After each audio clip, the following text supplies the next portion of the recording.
Vamos falar sobre uma parte muito importante da Constituição brasileira, que está na página 13. Estamos falando do título 2, dos direitos e garantias fundamentais, mais especificamente o capítulo 1, dos direitos e deveres individuais e coletivos. Este trecho da Constituição é como um manual de sobrevivência para cada cidadão, descrevendo os direitos mais básicos e inalienáveis. Vou explicar de forma simples e clara, com alguns exemplos para facilitar a compreensão. Primeiro, no artigo 5º, a Constituição começa dizendo que todos são iguais perante a lei, sem distinção de qualquer natureza. Isso significa que, seja brasileiro ou estrangeiro vivendo no Brasil, todos têm direitos que devem ser respeitados. Não importa quem você seja, a lei é para todos, sem discriminação. Em seguida, o inciso 1º afirma que homens e mulheres são iguais em direitos e obrigações. Não existe essa de isso é coisa de homem ou isso é coisa de mulher. Na lei somos todos iguais. O inciso 2º diz que ninguém será obrigado a fazer ou deixar de fazer alguma coisa senão em virtude de lei. Em outras palavras, ninguém pode te forçar a fazer algo que não esteja previsto na lei. Se alguém tentar te obrigar, pode ter certeza que a lei está do seu lado. No inciso 3º, a Constituição proíbe a tortura. Aqui, a lei garante que ninguém pode ser submetido à tortura ou a tratamento desumano ou degradante. A lei protege todos contra esse tipo de abuso, que é uma das piores formas de violar a dignidade humana. O inciso 4º fala sobre a liberdade de pensamento e manifestação. Você tem o direito de pensar e expressar suas ideias livremente, desde que assuma a responsabilidade por elas. Só não pode se esconder no anonimato para prejudicar os outros. No inciso 5º, a Constituição garante o direito de resposta. Se você for ofendido ou caluniado, tem o direito de responder proporcionalmente à ofensa.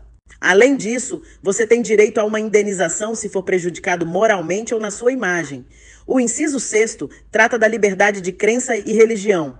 Todo mundo tem o direito de acreditar no que quiser e ninguém pode te impedir de exercer sua religião. Além disso, o Estado deve proteger os lugares onde você pratica sua fé. No inciso 7º, a Constituição garante que, mesmo que você esteja hospitalizado ou em uma prisão, tem direito a receber assistência religiosa. A fé acompanha a pessoa onde ela estiver.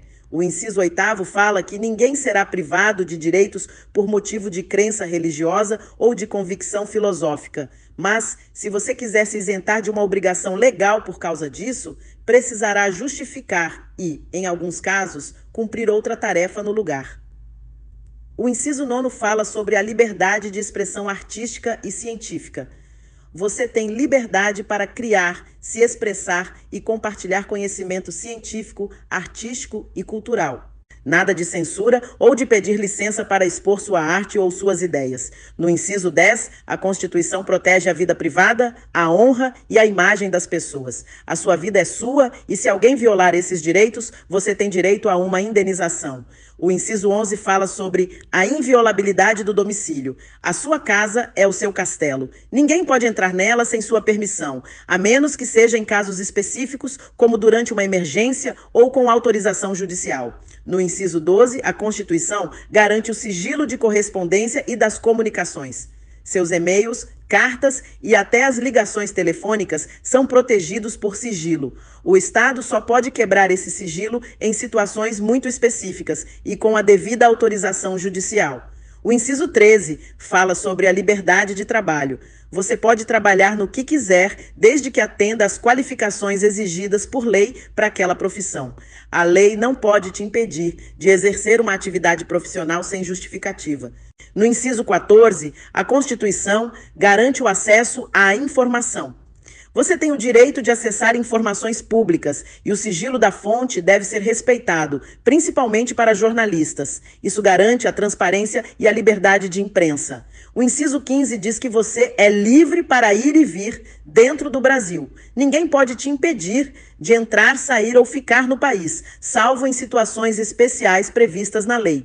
No inciso 16, a Constituição fala sobre o direito de reunião pacífica. Você pode se reunir com outras pessoas para protestar ou debater alguma questão, desde que seja pacificamente, em locais abertos e sem armas, e que não atrapalhe uma reunião previamente marcada para o mesmo local. O inciso 17 garante a liberdade de associação. Você pode se associar a outras pessoas para fins lícitos, inclusive criar sindicatos e associações sem precisar pedir autorização ao Estado. Mas lembre-se, as atividades dessas associações devem ser lícitas e sem interferência do governo.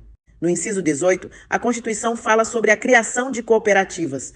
Você pode criar cooperativas e o Estado não pode interferir no funcionamento delas. É uma maneira de garantir a liberdade econômica e o desenvolvimento social.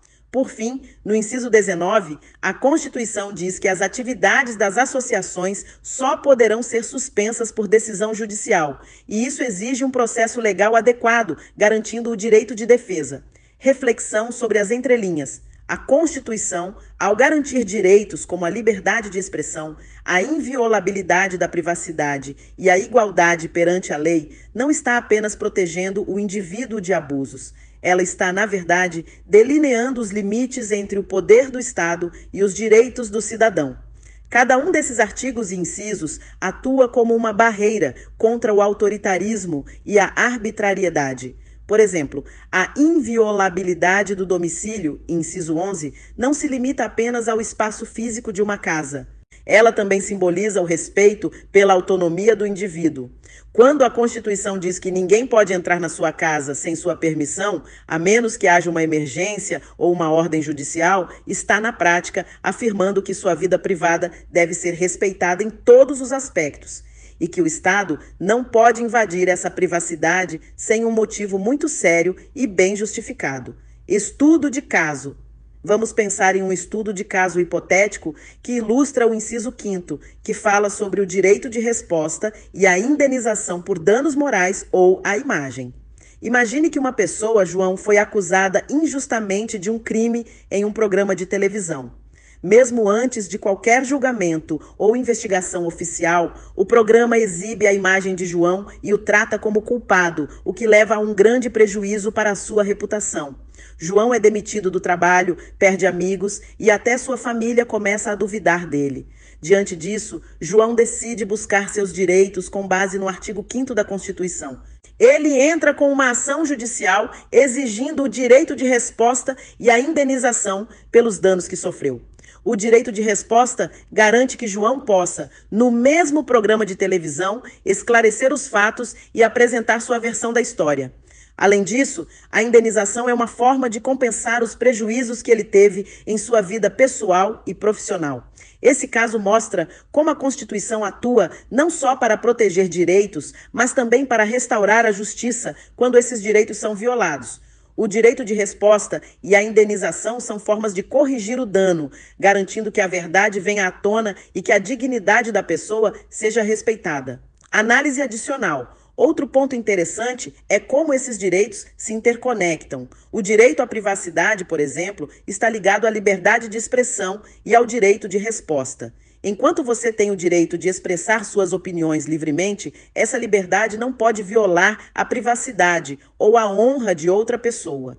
Se isso acontecer, o direito de resposta e a indenização entram em jogo para restaurar o equilíbrio. A Constituição também reconhece que os direitos não são absolutos e que, em algumas situações, um direito pode ser limitado para proteger outro direito ou o bem comum. Por exemplo, a liberdade de expressão não pode ser usada como justificativa para incitar violência ou discriminação, mostrando que há uma responsabilidade inerente ao exercício desses direitos. Conclusão. A página que analisamos é fundamental porque ela estabelece as bases para a convivência pacífica e justa em sociedade. Cada um desses incisos não está ali por acaso. Eles foram incluídos para evitar abusos, proteger o cidadão e garantir que todos, independentemente de sua condição social, tenham seus direitos respeitados. Estar ciente desses direitos e de como eles podem ser aplicados na prática é essencial para qualquer cidadão.